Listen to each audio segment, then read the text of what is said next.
Wasabi wallet. Unfairly private. Securing your Bitcoin is important, and many opt to do this utilizing a hardware wallet, which is a dedicated device to hold the keys to your money entirely offline. Now, some take this a step further and require multiple devices in order to approve and move funds. This is called a multi-signature scheme. You can do this with a variety of hardware wallets, and an example of this would be if you had 3 devices and you require at least 2 of them to approve and move a transaction. By keeping these devices geographically apart, it makes it much more difficult from a physical attacker to take your funds. Today we're going to take a look at how to set up a multi-signature scheme using a variety of hardware wallets and the desktop Electrum wallet. I'm Ben with the BTC Sessions, and this is your daily session. Hodl that Bitcoin. Before we dive in, I do want to give a shout out to sponsors of the show, LEDN.io. This is where you can use your Bitcoin for a variety of different services. I've been working with these guys for well over a year now. I use their services regularly, and I do recommend you check them out. So the first thing I ever used of theirs was their Bitcoin-backed loans. In my instance, I was in a pinch and I needed dollars, and I didn't want to sell my Bitcoin to do so for 2 reasons. One, that is a taxable event, and 2, I was worried I would have to buy in at a much higher price point once I had the funds available again. So for Ledden, I was able to deposit my Bitcoin, get a loan to my bank account within 24 hours, and as soon as I paid back that loan, I got back the exact same amount of Bitcoin. Now they have a couple other services. They've got their Bitcoin and USDC savings accounts, and those, they just bump the interest rates up to a maximum of 8.8% and I believe 6.5% for Bitcoin. And then they've also got their B2X offering. This uses the same loan mechanism to instantly buy more Bitcoin, effectively doubling your Bitcoin on the spot. If you want to check those guys out, there is a link in the show notes down below. If you click that link, not only will you be helping the show, but you'll also get $50 worth of Bitcoin for free if you use that link and opt to get a loan. And with that, let's dive into the show. So I have my hardware wallets ready here on my desktop. Now, if you are unfamiliar with any of these devices, I do have a full tutorial for each of them, as well as the wallet on my phone that I'm going to be using, as well as Electrum desktop wallet. I've got tutorials for all of them, so if you're unfamiliar with any of this, feel free to go back to those videos. I will link them in the show notes as well. But I have the Ledger Nano S here, though the Ledger Nano X will function much the same. I also have Shift Crypto's digital Bitbox, or the Bitbox02, I suppose it would be called. And then one of my favorite hardware wallets here, I've got the Coldcard. This is the Mark II. But there is a Mark III at the time of recording this. I just don't have one of those yet.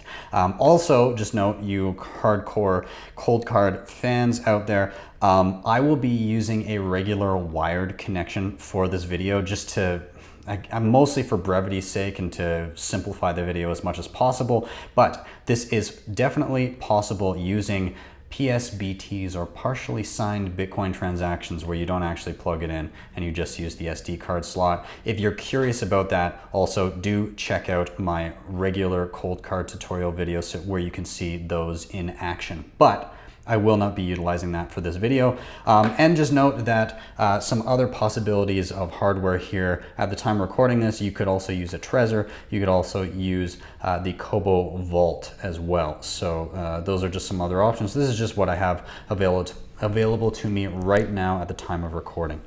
So let's dive in and get setting things up.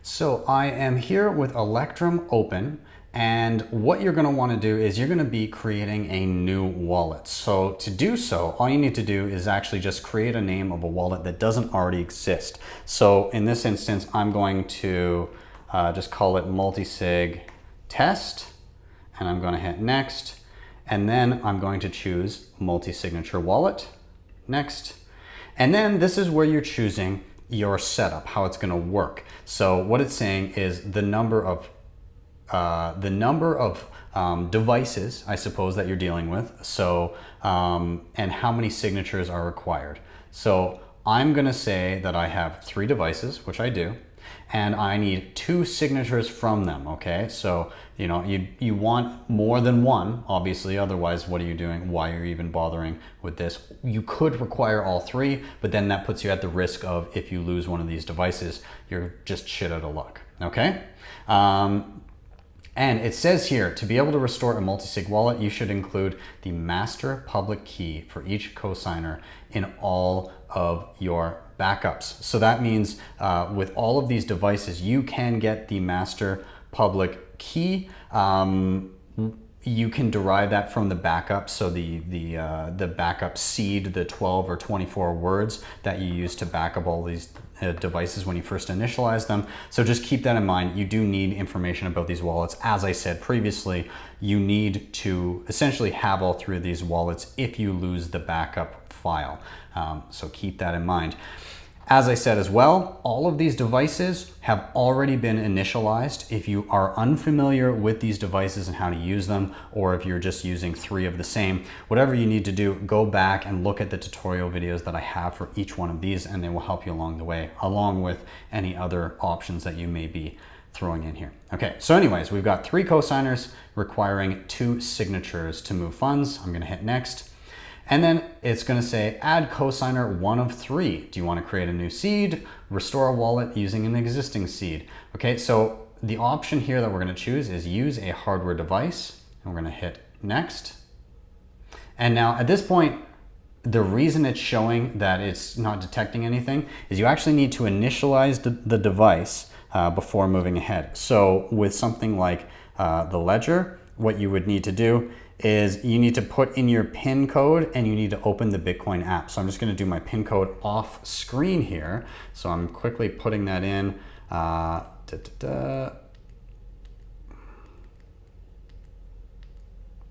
Okay, so I put in my PIN and I need to select Bitcoin. And now it opens up the app. At this point, I can actually hit next in Electrum and it should detect, yep, it sees Ledger Nano S. And I hit next there. Now we're gonna choose the type of wallet. Native SegWit I like to use because it is the most efficient way of using the Bitcoin network and incurs the least fees. So I'm gonna hit next there. Now at this point, it will show the master public key. Now I'm not sure here why it doesn't do this for the other wallets. Once I've gone through this process before, it does not do this for the other wallets, but it does it for the first one. If you want to save this, you can. Otherwise, again, with the backup seed, then you should be fine if you've initialized it and kept a backup of your ledger anyways. So we'll move on. Okay, now it's asking for number 2 of 3. So what I'm gonna do is I'm gonna actually unplug my ledger. We're now gonna take the Bitbox. We're gonna plug that in. Again, this device was already previously initialized, and I'll try and get in closer so you can see what I'm doing. Okay.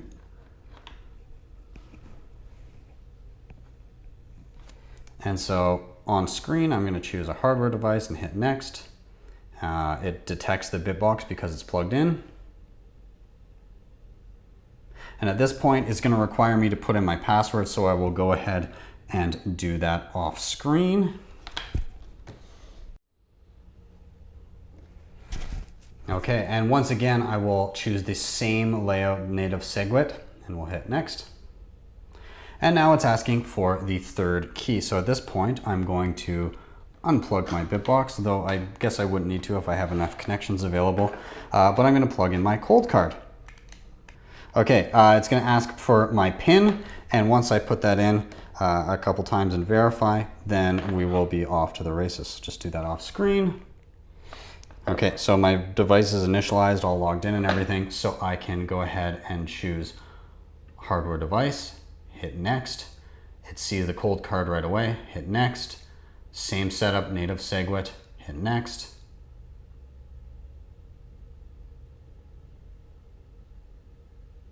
Now at this point, you can encrypt the wallet file.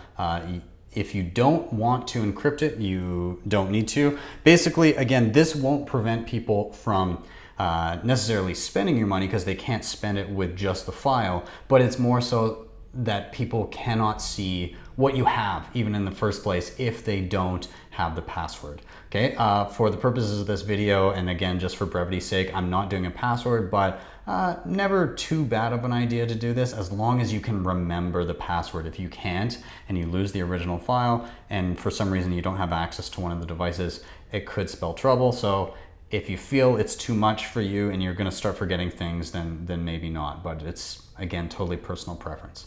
So we'll hit next there. And sorry, I've got two screens here. Okay, and we're good to go. So right now it sees that my Bitbox is not connected. Obviously some people have limited connections. Try to connect again. No, I don't need to right now. No, I don't need to right now. And the Coldcard is connected. So you can actually see the 3 wallets associated with this particular wallet right here. And yeah, so we've got everything set up now. So we can now receive and then eventually send funds. So how are we gonna do that? Again, I've got a full Electrum wallet tutorial. I won't go too deep into this, but you see your send and receive options up here, as well as any coins that you may have.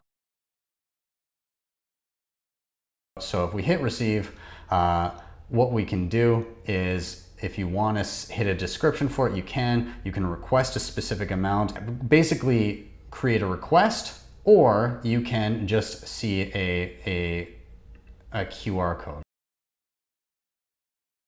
Without filling out any of that information, it will create a brand new QR code for you. It will also, let me just make this window bigger here.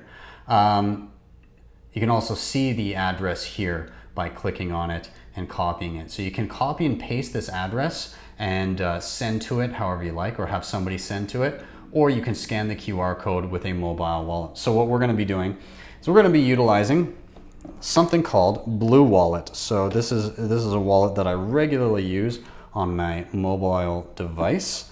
So I've got some Bitcoin in here. So all I'm going to do is I'm going to hit the send button. I'm going to hit scan, or I could have pasted in an address if it had been sent to me, but I'm going to hit scan, which will open up my camera. I can now scan this on the screen, and I'll just confirm some of the digits here and cross-reference from what's on the screen there. 1 second. Okay, looks to be in order with me. And so now I'm going to send a certain amount of Bitcoin to this wallet. So I guess we will send 0.01 Bitcoin. Okay. Now, it appears that fees today are a tad high. So I will, again, I'll do it for the people. I'll take a little bit of a hit here. That's okay.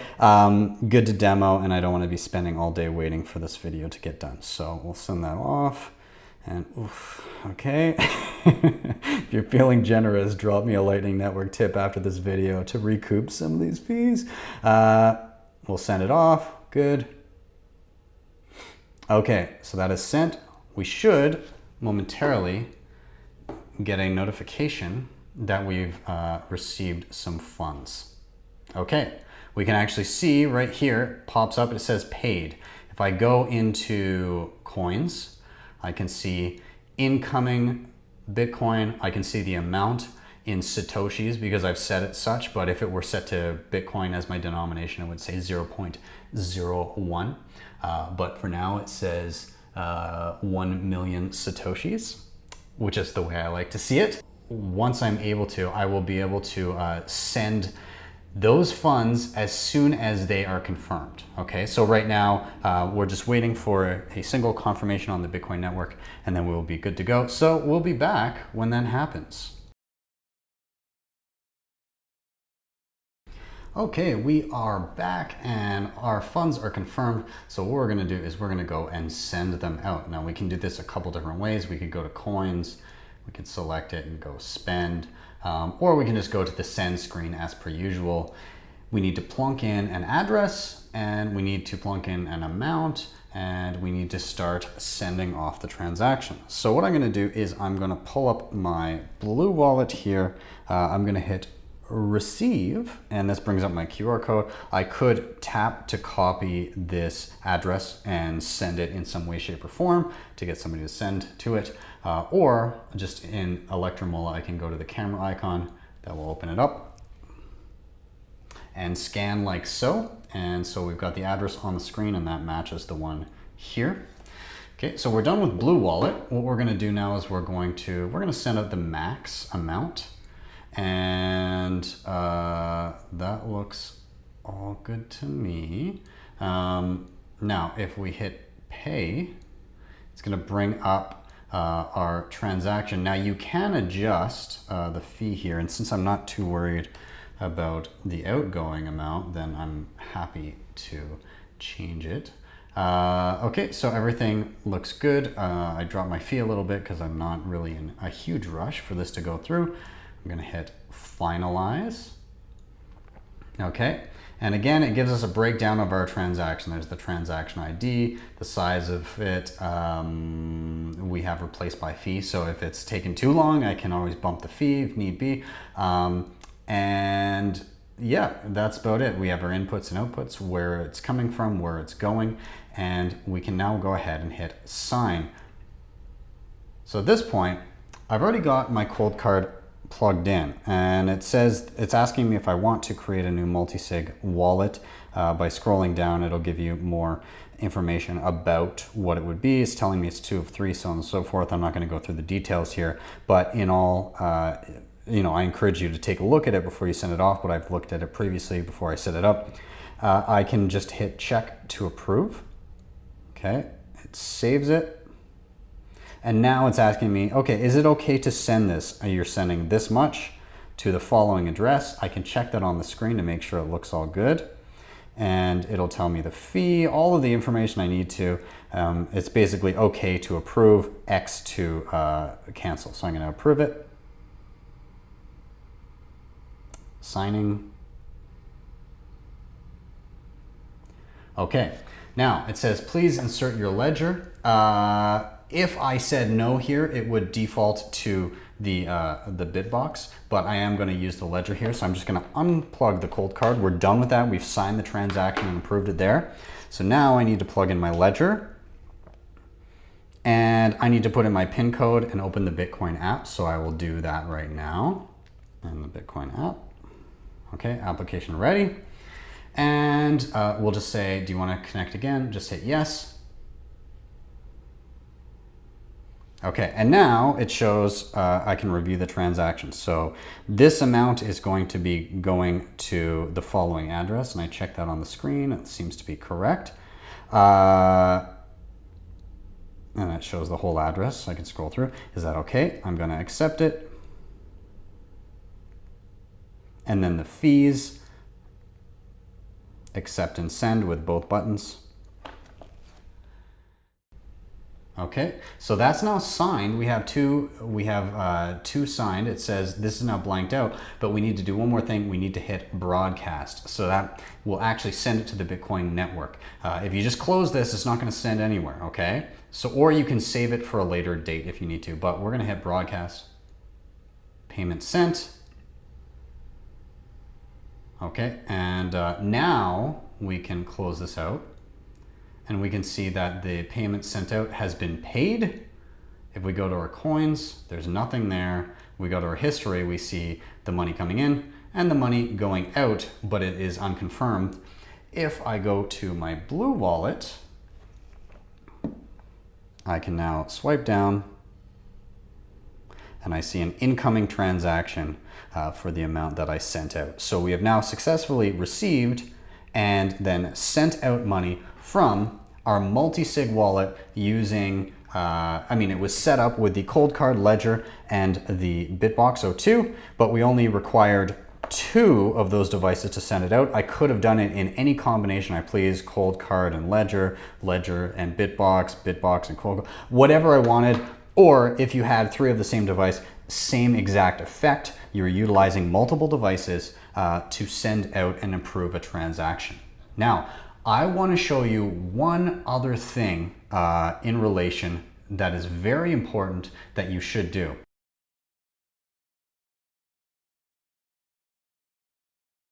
This is your backup, okay? So what we do is we go File, we hit Save Backup, and you choose where you want that to go. So I'm just going to put it on my desktop. I'm going to hit Open, and I'm going to hit OK. Okay, now you can't see this because it doesn't show on this particular desktop here, but I now have a file on my desktop. So maybe I'll open the Finder so you can see it. But okay, on my desktop folder, I have the multisig test backup. And so if something were to happen to the actual wallet file stored on my computer, I could utilize this file to actually open my wallet that I had previously created. So what I'll do right now is I'll actually delete this wallet here, multisig test. I'll just move that to trash. Hell, I'll even move this temporary one to trash. Okay. So at this point, I'm going to close Electrum. Obviously, it gives me a problem. It gives me an issue here, an error, because the wallet file is trying to reference this has been deleted in the middle of using it. Okay, so now if I open up Electrum fresh, it's not going to know what wallet I want to use, right? And if I open that, I no longer have, we'll just pretend this isn't here. Again, move it to trash.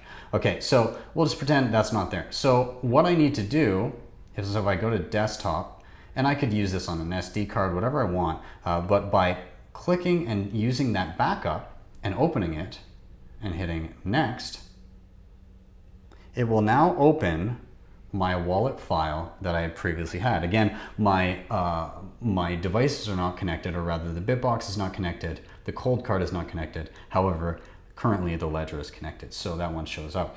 And again, we can see the transactions we'd previously done. We can see the wallets associated with it down below. And we would have all the same functionality of sending and receiving as we did before, assuming we still had at least 2 of the 3 devices. If we did not have this backup file and our computer got corrupted, something like that, we would need all 3 devices in order to recover this multi-signature wallet to effectively create it again. So please do keep that in mind as you're playing with this. Thank you guys so much for watching. As always, if you're here on YouTube, please do hit like, subscribe, and share. All of those things really do help, so please do them. If you want to hit me up on other platforms, I do stream to Facebook Live, to Twitter via Periscope. I'm also on Twitch and DLive. You can find me a variety of places. And for the news videos that I do, if you didn't know, I do news as well. You can find me on all those platforms, as well as audio only on the podcast, which can be found basically everywhere: Spotify, Apple, Google, all those places. If you want to help out the show in another way, as always, you can hit the sponsor LEDN down below. You can also grab any of these hardware wallets mentioned in the links below, and doing so may help out the show or give you discounts. There's a whole bunch of different stuff down there.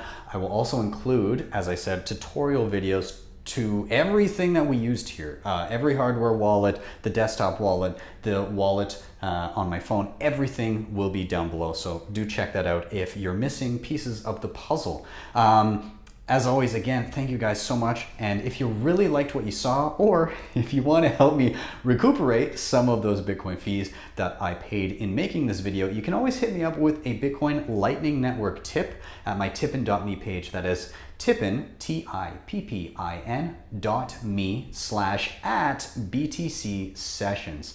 Have a great evening, a great day wherever you are, and I'll see you next time for your daily session.